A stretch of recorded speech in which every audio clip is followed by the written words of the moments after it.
So Kevin's putting one of the stabilizers down. Here's the pad.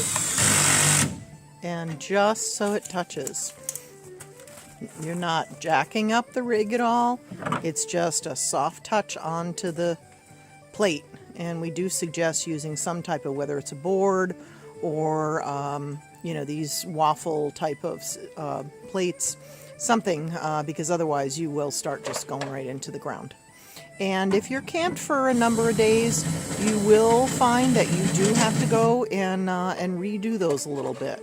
You can use a hand crank, or you can use the little socket piece that fits in the electric cordless drill. That's what we prefer to do. Again, do not use these to level your rig. Do not have any pressure pushing up against. It's not what they're made for. They're strictly made to help so that when you're walking around inside, the rig does not feel like you're on a boat. Okay, that's all for now.